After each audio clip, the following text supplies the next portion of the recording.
The hunting grounds of Kepler 442b stretched endlessly under twin suns, casting long shadows across crystalline plains where the most dangerous predators in the galaxy made their home.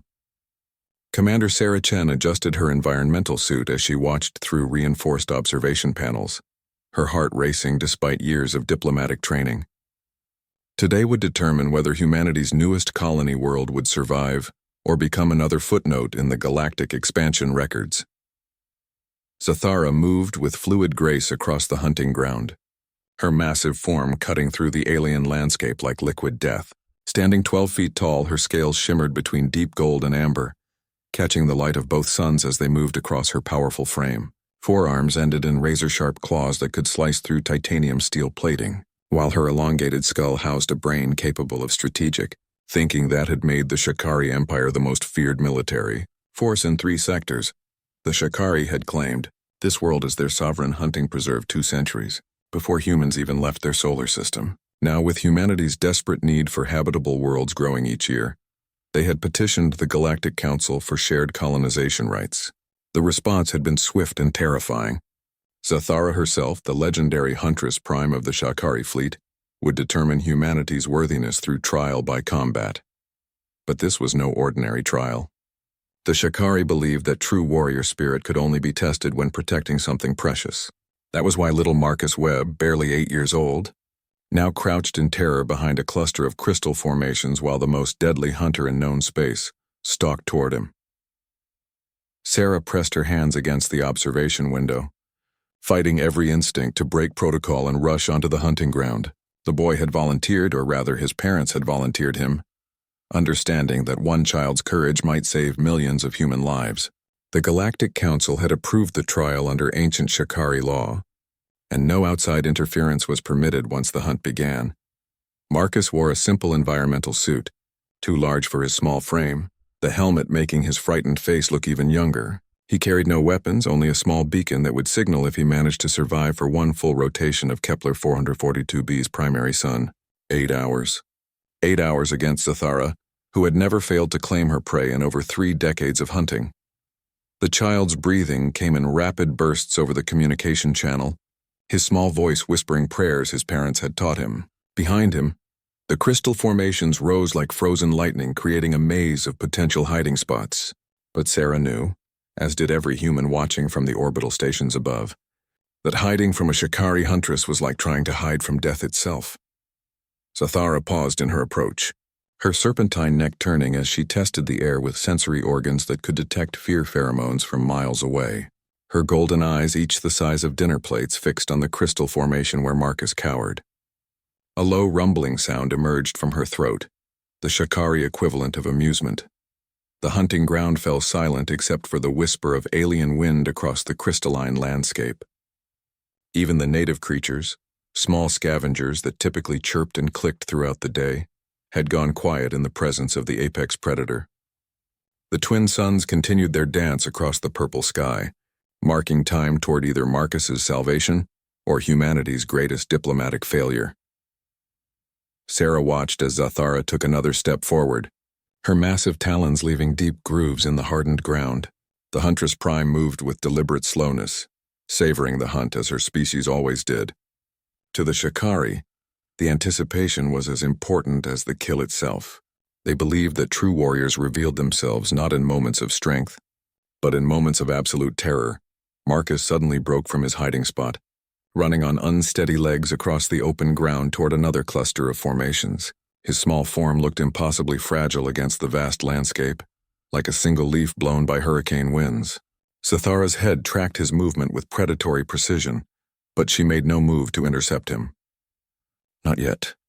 The communication channel crackled with Marcus's ragged breathing as he reached the new hiding spot. "Mommy," he whispered into his helmet's microphone, though the transmission was being monitored by dozens of species across the galaxy. "I'm scared." Sarah closed her eyes, thinking of her own daughter safe on Earth. The weight of humanity's future rested on this terrified child's shoulders, and there was nothing anyone could do but watch and hope that somehow, impossibly, he would find the strength to endure. Zathara began to move again, her hunting call echoing across the crystal plains. The first hour passed like centuries in the observation deck. Zathara had cornered Marcus 3 times, each instance bringing her massive form within striking distance of the trembling child. Yet somehow, impossibly, she had allowed him to escape each time.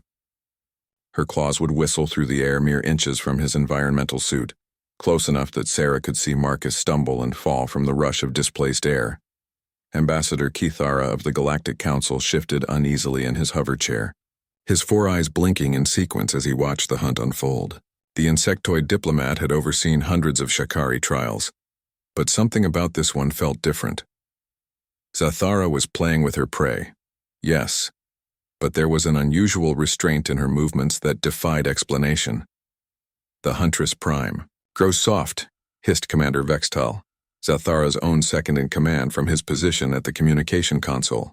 His smaller but equally lethal form betrayed his frustration with his superior's performance. She should have claimed the young human within minutes. This prolonged hunt brings dishonor to our species. Sarah wanted to argue, to defend the child's remarkable survival instincts, but diplomatic protocol demanded her silence. She could only watch as Marcus darted between crystal formations, his small legs carrying him with desperate energy across the alien terrain. The boy had stopped crying after the first near miss, something hardening in his young face that reminded Sarah of humanity's ancient ancestors who had survived ice ages and predators on Earth. On the hunting ground, Zathara paused at a cluster of violet crystals, her massive head tilting as she examined something in the sand. Her forked tongue flickered out, tasting molecules that told stories invisible to other species. She had found where Marcus had rested during his second escape, and the chemical signature of his fear was written clearly in the disturbed ground. But there was something else there, something that made the great huntress's golden eyes narrow with what might have been confusion. Among the scent molecules of terror and adrenaline, she detected something unexpected: determination, protective instinct, the chemical signature of a creature preparing to fight despite impossible odds. Marcus had left behind more than just fear sweat in the sand. He had dropped a small photograph, now half buried in the alien soil. Zathara's enhanced vision focused on the image of a human family. Smiling faces gathered around what appeared to be a juvenile of their species, even smaller than Marcus himself. A sibling, perhaps, or cousin. The Huntress Prime extended one massive claw and carefully extracted the photograph from the sand, holding it delicately despite talons designed for killing. In the image, Marcus stood protectively in front of the smaller child, his arms spread wide in a gesture that transcended species barriers. It was the universal posture of a guardian, a defender of the helpless. Something stirred in Zathara's chest, an emotion that her species had supposedly evolved beyond millennia ago.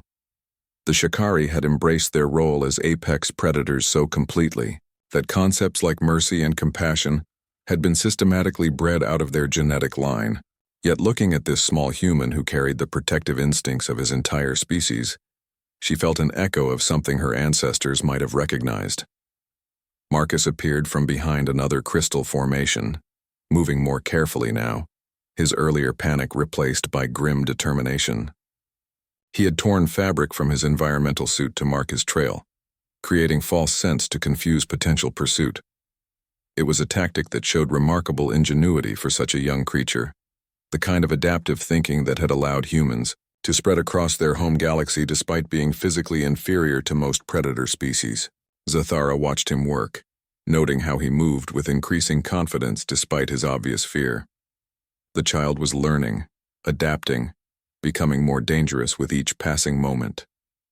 It was a trait that the Shakari respected above all others, the ability to transform weakness into strength through sheer force of will. The huntress began following his trail again, but her movements had changed subtly. Where before she had moved with the fluid grace of a predator closing for the kill, now there was something almost ceremonial in her approach. She was still hunting, but the nature of that hunt had somehow shifted into something else entirely. Commander Chen noticed the change immediately, her trained diplomatic eye catching nuances that the other observers missed. Zathara's body language had shifted from predatory to something else, something that looked almost like respect. The great huntress was no longer simply pursuing prey. She was testing a potential warrior. The twin suns continued their journey across the purple sky, marking the passage of time toward either triumph or tragedy. But in the subtle shift of Zathara's hunting pattern, Sarah began to allow herself the dangerous luxury of hope. Perhaps this trial would end differently than anyone had expected. Perhaps the child's courage had awakened something in the galaxy's most feared predator that hadn't stirred for 1,000 years.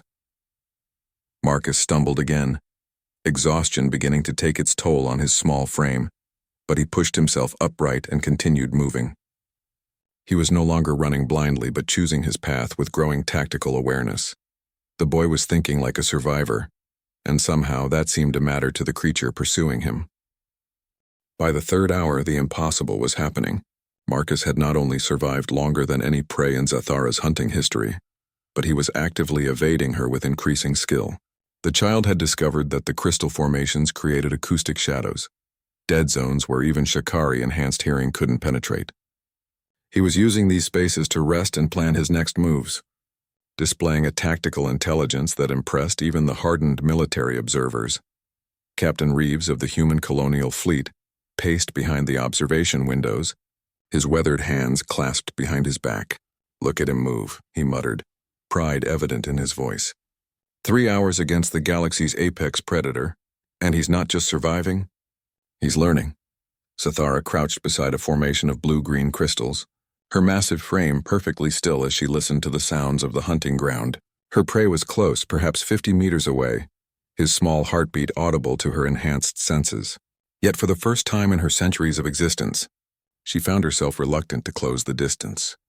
The photograph remained tucked carefully in one of her smaller manipulator arms, the image of human familial bonds somehow more significant than any trophy she had ever claimed. These creatures, these humans, possessed something that the Shikari Empire had lost in their evolution toward perfect predation. They maintained connections that made them stronger as a collective, bonds that could drive a small child to attempt the impossible. Marcus peered around the crystal formation, his young eyes searching for signs of his pursuer. The fear was still there, written clearly across his face, but it was controlled now, channeled into determination rather than panic. He had fashioned crude tools from debris scattered across the hunting ground, small sharp stones that could serve as weapons if cornered. The sight of such preparation stirred something ancestral in Zathara's consciousness. The Huntress Prime remembered stories from her species' ancient past, before they had become the galaxy's premier military force, when the Shikari had been just another predator species, struggling to survive on their harsh homeworld. They had once known bonds similar to what she saw in the human photograph, connections that transcended individual survival. Those bonds had made them stronger, but they had also made them vulnerable to manipulation and betrayal. The Empire had systematically eliminated such weaknesses over millennia, breeding out emotional attachments in favor of pure efficiency. Zathara herself was the product of 50 generations of genetic optimization, designed to be the perfect hunter, the ultimate warrior. Yet watching this small human demonstrate the same protective instincts that her ancestors had possessed, she began to question whether her species had gained strength or lost something irreplaceable. Marcus suddenly broke from cover, sprinting across open ground toward a cluster of purple crystals that rose like spears from the alien soil. His movement triggered Zathara's predatory reflexes, and she found herself in pursuit before conscious thought could intervene. Her massive form closed the distance with terrifying speed, claws extended, hunting instincts overriding the strange new thoughts that had been plaguing her. The child stumbled just meters from safety, his small body tumbling across the crystalline ground. Zathara's shadow fell across him as he struggled to rise, her razor-sharp talons positioning for the killing strike that would end the trial and determine humanity's fate. Every protocol of her species demanded that she complete the hunt, claim her prize, and maintain the Shikari reputation for merciless efficiency. Marcus looked up at her, his young face streaked with tears and alien dust, but his eyes held no plea for mercy. Instead, he struggled to his feet and spread his arms wide, placing himself between Zathara and the crystal formations behind him. Even in this moment of ultimate vulnerability, his instincts were to protect rather than flee. It was the same posture from the photograph, the universal stance of a guardian facing impossible odds. "I won't let you hurt them," Marcus whispered, his voice barely audible through the communication channel. He wasn't talking to Zathara. but to some imagined threat to his family, his species, his future. The child had transformed this trial into something larger than survival. It had become a test of his willingness to stand against darkness itself. Zathara's claws stopped inches from the boy's throat, her entire frame trembling with conflicting impulses. Every fiber of her being screamed for completion of the hunt, but something deeper, something that connected to memories of her species' distant past, held her back. This small creature embodied something that the Shakari Empire had spent millennia trying to eliminate, yet here it was, beautiful and terrible in its simple courage. The observation deck fell silent as witnesses across the galaxy watched the impossible tableau. The most feared predator in known space, frozen in place by the defiant stance of a human child who refused to abandon his protective instincts even in the face of certain death. Commander Chen pressed her hand against the observation window, her breath fogging the reinforced glass as she whispered, "Stand strong, Marcus. Show them what humanity means." The twin suns continued their journey overhead, but time seemed suspended in the moment between predator and prey, between the old ways and something entirely new. Zathara's claws trembled in the air above Marcus, caught between millennia of programming and something that felt ancient and new simultaneously. The child's defiant posture, his willingness to face death rather than abandon his protective stance, triggered memories that shouldn't have existed in her genetically optimized consciousness. Yet there they were, rising from some deep genetic echo of what the Shakari had once been. Slowly, with deliberate care, Zathara retracted her claws and stepped backward. The movement sent shockwaves through the observation deck as diplomats and military officers struggled to comprehend what they were witnessing. In 3 centuries of recorded trials, no Shakari huntress had ever withdrawn from a killing strike once initiated. Marcus blinked in confusion. His small arms still spread wide in protection of empty space behind him. Sweat beaded on his forehead inside the environmental helmet, and his breathing came in quick, shallow gasps. He had been prepared to die, Sarah realized, truly prepared to sacrifice himself for a principle larger than his own survival. The 8-year-old had discovered something that many adults never found: the willingness to stand for others regardless of personal cost. "What is she doing?" Commander Vextal hissed from his position at the communication console, his scaled features twisted with confusion and growing anger. "The trial demands completion. The small human must be claimed or released according to combat law." Zathara turned her massive head toward the observation windows, her golden eyes seeking out the faces of those who watched. When her gaze found Sarah Chen, something passed between predator and diplomat that transcended species barriers. It was recognition, perhaps, or acknowledgement of something that couldn't be spoken, but was deeply understood. The Huntress Prime reached into her equipment harness and withdrew a small communication device, activating it with careful manipulation of controls designed for her massive claws. When she spoke, her voice resonated through the observation deck with harmonics that made the reinforced windows vibrate. "This trial is concluded," Zathara announced, her words causing immediate uproar among the Shakari delegation, but not as tradition demands. Ambassador Kethara leaned forward in his hover chair, all 4 eyes focusing intently on the scene below. "Huntress Prime, you must clarify your intentions. The human child lives, but the trial parameters have not been met. What is your judgment regarding their petition for colonization rights?" Zathara lowered herself until she was crouched near Marcus's level, though her massive frame still dwarfed the child completely. With infinite care, she extended one claw and gently touched the boy's shoulder, a gesture that would have been impossible for her species just hours before. The contact was brief, barely perceptible, but it carried weight that echoed across the watching galaxy. "I find that humans possess a quality that the Shakari Empire has forgotten," Zathara said, her voice carrying a strange note that might have been wonder. "They carry strength that comes not from the ability to kill, but from the willingness to die for others." This child faced certain death and chose to maintain his protective stance rather than seek mercy for himself. Marcus looked up at her with wide eyes, confusion and exhaustion warring across his young features. "Are you going to hurt my family?" he asked, his voice small but steady. The question struck Zathara like a physical blow. Even now, even after surviving 3 hours against the galaxy's apex predator, the child's first concern was for others. She studied his face, seeing in his features the same protective determination that had driven her own species in their distant past. before evolution and selective breeding had stripped away such inefficiencies. No, small warrior, Zathara replied, using a term of respect that no Shikari had applied to another species in living memory. I will not hurt your family. Instead, I offer them something that my people have not given in 2 centuries. She stood to her full height and addressed the observation deck directly. The Shikari Empire grants full colonization rights to the human species for this world, and any others they may require within our territorial borders. Furthermore, we offer them protectorate status and full military alliance. The announcement sent shockwaves through the assembled delegates. Commander Vextal rose from his position, scales bristling with indignation. Huntress Prime, you exceed your authority. The Empire Council must approve such decisions. Zathara's golden eyes fixed on her subordinate with an intensity that made him step backward involuntarily. I am Huntress Prime of the Shikari fleet, chosen by strength and proven by conquest. My word carries the weight of Empire law when spoken in formal trial. Any who question this may challenge me directly. The implied threat was clear, and Vextal wisely remained silent. Zathara turned back to Marcus, who was still standing in his protective posture, despite the apparent end of danger. With movements that seemed impossible for such a massive predator, she knelt and carefully placed the photograph she had found beside him.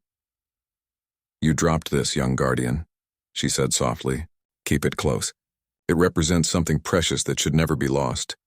Marcus picked up the photograph with trembling hands, looking at the familiar faces of his family. When he looked back up at Zathara, there was something like understanding in his young eyes, as if he sensed the magnitude of what had just occurred. The trial that had begun as a test of human worthiness had become something far more significant. The redemption of qualities that an entire species had thought lost forever.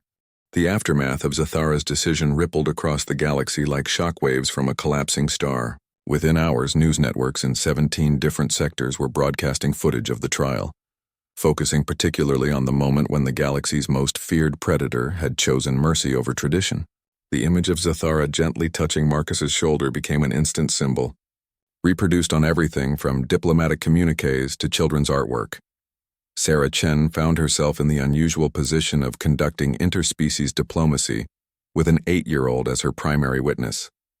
Marcus sat in the medical bay, having his minor injuries treated while xenobiologists marveled at his remarkably stable vital signs. Most creatures, they noted, would have suffered permanent psychological damage from such prolonged exposure to mortal terror. Yet Marcus seemed more concerned about missing dinner than traumatized by his encounter with death itself. She's not scary anymore, Marcus told Dr. Yamamoto as the medic checked his reflexes. She's just really big and sad about something. I think she lost her family too. The child's perceptive observation sent chills through the medical staff. Dr. Yamamoto exchanged glances with Sarah, both wondering if Marcus had somehow intuited something about Shikari society that their own intelligence services had missed. The official reports described the Shikari as having eliminated family structures millennia ago in favor of communal raising and genetic optimization programs. Meanwhile, in the secure diplomatic quarters, Zathara was experiencing her own form of medical attention. Shikari biotechnicians swarmed around her massive form, running scans and tests to determine if some form of neurological dysfunction had caused her unprecedented behavior. Commander Vextal supervised the examination with barely contained frustration, certain that some malfunction could explain his superior's bizarre decision. All neural pathways register as optimal, reported Senior Technician Kraveth, his scanning device painting geometric patterns across Zathara's scales. Hormone levels are within expected parameters. No evidence of parasitic influence or electromagnetic interference. The Huntress Prime appears to be in perfect health. Zathara submitted to the examination with patient dignity, though her golden eyes held a depth of emotion that made the technicians uncomfortable. She was changing, and not in ways that could be measured by their instruments. Something fundamental had shifted in her consciousness, awakening dormant neural pathways that genetic optimization had suppressed but not entirely eliminated. The real shock came when the Galactic Council convened an emergency session to address the unprecedented alliance offer. Zathara's authority to make such decisions was technically unquestionable under Shikari law, but the political implications were staggering. The Shikari Empire had maintained their position as the galaxy's premier military force through careful isolation and selective aggression. Offering protectorate status to humanity represented a complete reversal of 2 centuries of foreign policy. Ambassador Cathara presided over the session with visible nervousness, his 4 eyes darting between the assembled delegates as tensions escalated. The hegemony representatives demanded an explanation for what they called dangerous precedent setting, while the Trade Federation worried about the economic implications of humanity gaining Shakari military protection. The decision stands, Zathara declared when called to testify before the council. Her massive form dominated the speaker's platform, forcing the chamber's environmental systems to adjust for her presence. I have witnessed something in humanity that our galaxy desperately needs. They possess the courage to sacrifice themselves for others, a trait that creates strength rather than weakness. Counselor Thexron of the Crystalline Collective leaned forward, his translucent features reflecting skepticism. You speak of sacrifice as strength, Huntress Prime, yet your own species achieved galactic dominance by eliminating such inefficient emotional responses. How do you reconcile this contradiction? Zathara was quiet for a long moment, her serpentine neck turning as she gazed at each delegate in turn. When she spoke, her voice carried harmonics that suggested deep contemplation rather than prepared rhetoric. I have lived for 3 centuries as the perfect predator, she said slowly. I have claimed over 10,000 lives in service to the Empire, each death adding to my reputation and our species' fearsome image. Yet in all that time I never encountered anything that challenged my understanding of strength itself. She paused, and Sarah noticed that the great huntress's claws were gently manipulating something small, keeping it carefully hidden from view. Today, a child weighing less than 1% of my body mass faced certain death and chose to maintain his protective stance rather than beg for mercy. He taught me that true strength comes not from the ability to take life, but from the willingness to give life meaning through sacrifice. The chamber fell silent as delegates processed this unprecedented philosophical statement from a species known for pragmatic brutality. Zathara continued, her voice growing stronger with conviction.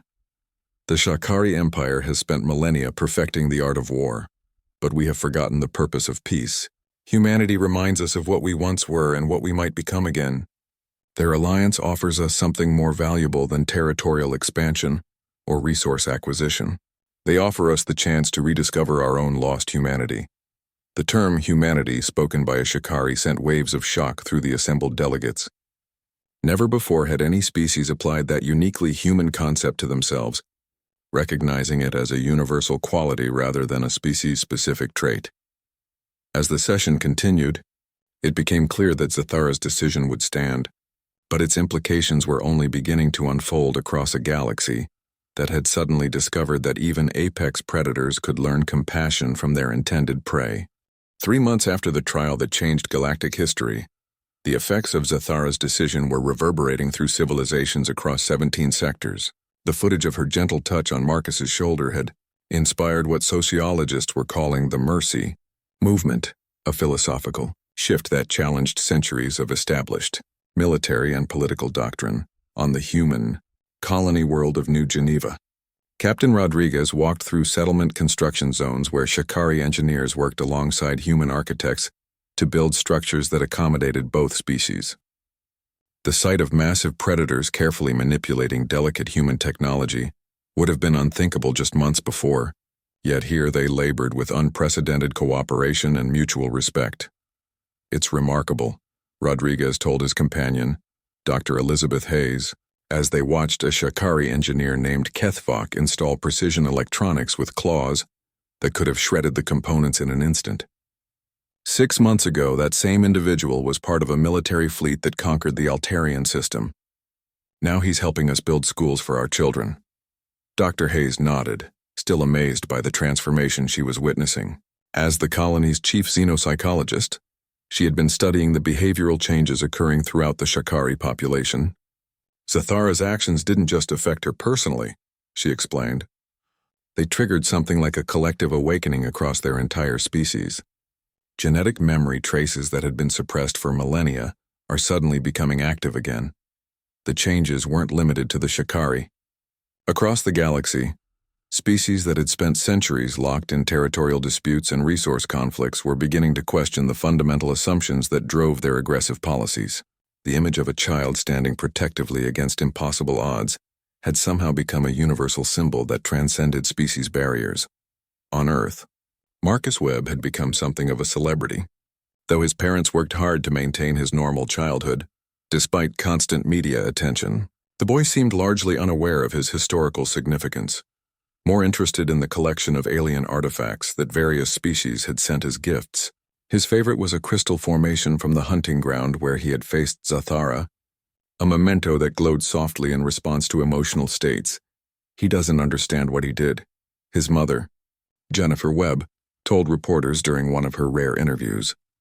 To him, he was just protecting his little sister's future, the way any big brother would. He can't comprehend that his protective instincts have become a template for interspecies relations. But perhaps the most significant changes were occurring within Zathara herself. The Huntress Prime had undergone what Shikari medical experts could only describe as evolutionary regression.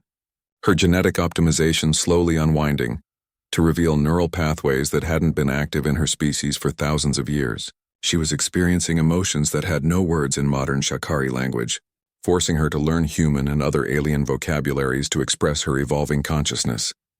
Sarah Chen found herself in regular diplomatic communication with Zathara, a relationship that had evolved from formal negotiations to something approaching friendship. During one of their weekly conferences, conducted via quantum communication link, Zathara made an observation that stunned the human diplomat. "I have been studying human literature," Zathara announced, her massive form filling the communication screen. "Your species has a concept called hope that my people had forgotten existed. It is not merely the expectation of positive outcomes, but the willingness to act as if positive outcomes are possible, even when evidence suggests otherwise." Sarah leaned forward in her chair, intrigued by the philosophical direction of their conversation. "What made you think about hope, Zathara?" The great huntress was quiet for a moment, her golden eyes reflecting depths of thought that seemed impossible for a predator species. "When young Marcus stood against me, he displayed perfect hope. He had no reasonable expectation of survival, yet he acted as if his sacrifice could somehow protect those he loved. That willingness to hope against hope is what allowed him to transform a predator into a protector." The communication link carried a soft harmonics as Zathara made what humans might have recognized as a sigh. "My species eliminated hope along with all other inefficient emotions because we believed it made us weak. We discovered instead that hope is what makes sacrifice meaningful, and meaningful sacrifice is what creates the bonds that truly make a civilization strong." These philosophical transformations were having practical implications across the galaxy. The hegemony found their territorial expansion stalled as subject species began demanding the same protections humans had received. The Trade Federation discovered that economic partnerships based on mutual benefit were more profitable than exploitation relationships. Even the notoriously aggressive void hunters had begun experimenting with diplomatic solutions to resource conflicts. But not everyone embraced the changes. Commander Vextel had gained support among traditional Shikari, who viewed Zathara's evolution as species betrayal. His faction argued that the Empire's strength came from its predatory nature, and that embracing human weakness would ultimately lead to their destruction. The growing philosophical divide threatened to split Shikari, society along lines that hadn't existed since their ancient past. The tension came to a head when Vextel formally challenged Zathara's authority, demanding a combat trial to determine the future direction of their species. Under traditional law, Zathara was obligated to accept, setting the stage for a confrontation that would determine whether the mercy movement would continue or be crushed by the return of old ways. As news of the challenge spread across the galaxy, billions of beings found themselves waiting to see if compassion learned from a human child could survive against the primal forces of predatory dominance. The ancient amphitheater on Shikari Prime had not witnessed a formal leadership challenge in over 2 centuries. Carved from living crystal and amplified by natural acoustics, the arena could hold 50,000 spectators while broadcasting to billions more across the galaxy. Today, it would determine whether evolution or tradition would guide the future of the most powerful military species known to exist. Zathara entered the arena with a grace that belied the massive changes occurring within her consciousness. Her scales had taken on new patterns in recent weeks. genetic modifications that shouldn't have been possible expressing themselves as her optimized biology slowly unwound. Ancient neural pathways, dormant since her species' prehistoric past, were becoming active again, bringing with them emotions and instincts that no living Shikari had experienced. Commander Vextal waited at the arena's center, his smaller but equally lethal form radiating traditional Shikari aggression. He represented the old ways, the perfected predator psychology that had made their species the galaxy's apex military force. Around him gathered supporters who viewed Zathara's transformation as contamination rather than evolution, weakness rather than strength. "You have betrayed everything our species represents," Vextal declared as the formal challenge began, his words carrying across the amphitheater with acoustic perfection. "Your contact with humans has infected you with their emotional weaknesses. You speak of hope and mercy as if they were strengths, when any true Shikari knows they are the paths to destruction and defeat." Zathara studied her challenger with eyes that held depths of understanding impossible for her species just months before. She was no longer the perfect predator she had been designed to be, but something both more and less than that genetic optimization had intended. The question was whether her evolved consciousness could triumph over millions of years of predatory instinct. "I have not been infected," Zathara replied, her voice carrying harmonics that resonated with new emotional complexity. "I have been awakened. The humans showed me something that our species lost in our pursuit of perfect efficiency. The understanding that true strength comes not from the ability to dominate others, but from the willingness to protect them." The challenge commenced with ritualistic formality, both combatants circling each other in the pattern prescribed by ancient tradition. But those observing closely noticed that Zathara moved differently now, her predatory grace tempered by something that might have been restraint, or might have been an entirely new form of combat psychology. Vextal struck first, his claws whistling through the air with lethal precision. Zathara deflected rather than counterattacked, using her superior size to redirect his momentum rather than meet force with force. It was a tactical approach that confused spectators accustomed to the brutal directness of traditional Shikari combat. "Fight me properly," Vextal snarled as his attack was turned aside for the third time. "Stop dishonoring our ancestors with this defensive cowardice." But Zathara wasn't being defensive out of fear. She was applying lessons learned from watching an 8-year-old human child face impossible odds with nothing but protective instinct to guide him. Marcus had shown her that sometimes the greatest victory came not from defeating an enemy, but from transforming the nature of the conflict itself. As the battle continued, Zathara began to speak, her words carrying across the amphitheater, even as she deflected increasingly desperate attacks from her challenger. "Do you know what I learned from young Marcus Webb?" she asked, catching Vextal's claws between her own and holding them firm. "I learned that the strongest warriors are those who fight not for conquest but for protection. Not for themselves, but for others." She released his claws and stepped backward, opening herself to attack while maintaining perfect defensive positioning. "The humans didn't weaken me, Vextal. They reminded me of what strength actually means. Our ancestors knew this before we genetically optimized it away. They fought to protect their families, their communities, their future. We fight only to prove our dominance." Vextal's next attack came with redoubled fury, driven by frustration at his inability to land a decisive blow against an opponent who seemed to anticipate his every move. But his rage made him careless, overextending in a strike that left him vulnerable to counterattack. Zathara could have ended the challenge in that moment. Her claws were positioned perfectly for a killing blow that would have vindicated traditional Shikari values and ended the philosophical transformation spreading across their species. Instead, she did something that stunned every observer into absolute silence. She helped him regain his balance. The gesture was so unprecedented, so completely contrary to every principle of Shikari combat, that the amphitheater fell into shocked quiet. Vextal stared at his opponent in confusion, his predatory instincts unable to process what had just occurred. "I could have killed you," Zathara said gently. Her massive form relaxed despite the ongoing challenge. "Just as I could have killed Marcus Webb. But ending life proves nothing except that we can end life. Creating life, protecting life, giving life meaning through sacrifice and mercy, these are the achievements that matter." She extended one claw toward Vextal, offering him assistance rather than combat. "Join me in this evolution, old friend. Help me lead our people towards something greater than mere predation. The humans have shown us that apex predators can become apex protectors, and that protecting others makes us stronger than conquering them ever could. Vextal stared at the offered claw, his traditional programming warring with the evidence of his own eyes. Zathara had just demonstrated superiority in combat while simultaneously showing mercy, proving that compassion and strength were not mutually exclusive. Slowly, with movements that trembled with the weight of species-changing decision, Vextal reached out and grasped Zathara's claw. The gesture sent shockwaves through the assembled crowd and across the watching galaxy. The challenge was complete, but instead of ending with death and domination, it concluded with reconciliation and the promise of transformation. In a small apartment on Earth, Marcus Webb watched the broadcast with his family, still unaware that his moment of childhood courage had altered the course of galactic civilization.